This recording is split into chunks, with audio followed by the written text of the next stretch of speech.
The point of this Earth realm is a game. And the more you look around, the more you understand, the more you see that the point of this game, made by the developers, is to enslave you. And your goal is freedom. It's very simple. And so, from certain perspectives, you can view it as a school or a prison.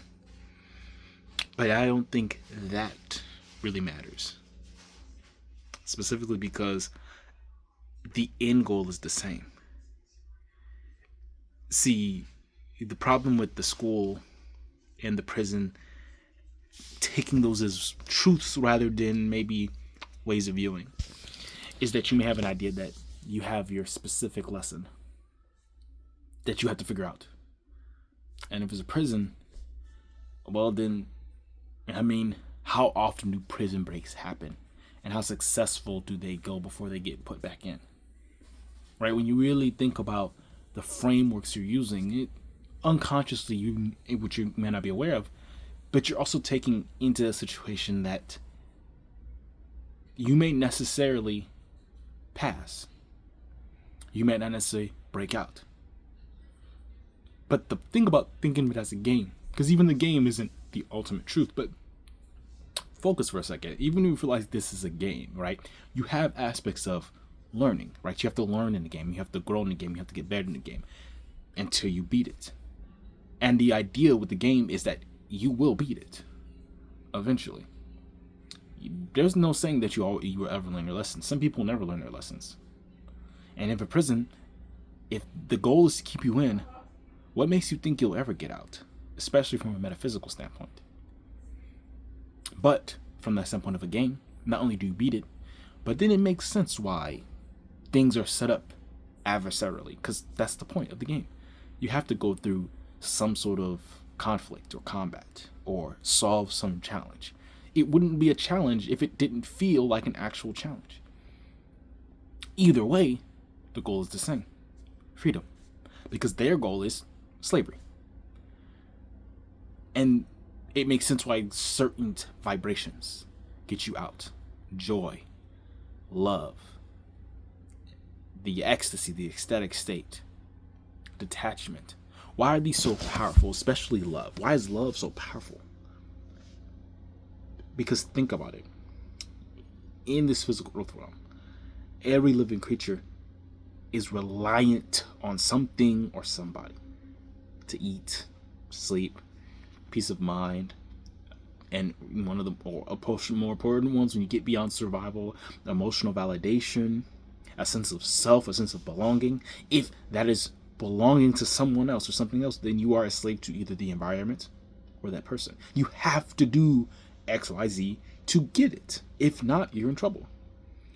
So when you choose to love, when you choose to be in a frequency, when you reside in that, why is it so powerful? Why is everyone focused on it? It's because it doesn't make you weak. It doesn't make you weak. It makes you strong, because you're saying is you're going from within.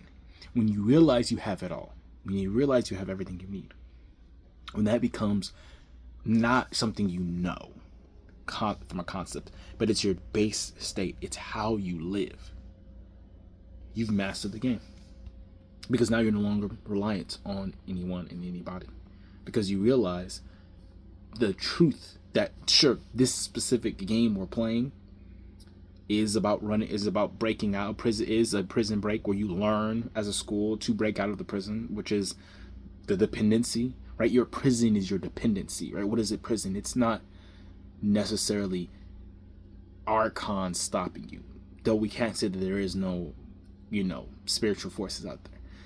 It's not necessarily like media controlling you, though we can't say that media can be trusted.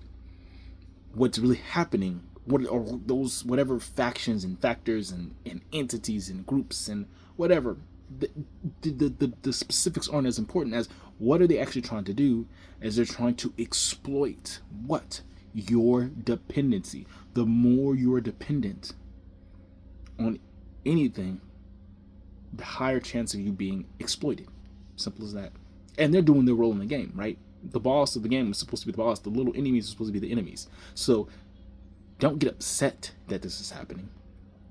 Play the game And if you want, right, if you're called to help others, it is a game. And the finish of the game is to be free. And to be free is to be self-sufficient. And to be self-sufficient is to realize that everything comes from within you. Is to know that you magnetize and you create your own reality, that you've always done it. And then to master that. And when you master that, you realize you're done with this game and you can go into other games. You can even play multiple games at once.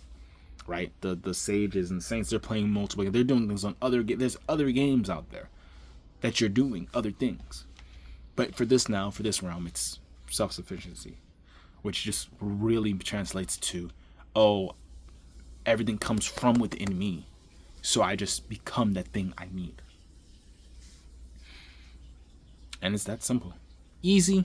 Well, I guess it depends. But it is way simpler. Everything else is maybe a little bit of not a distraction, but it doesn't really get you there. And there are many ways to do it. The question really is, what one works for you? Peace.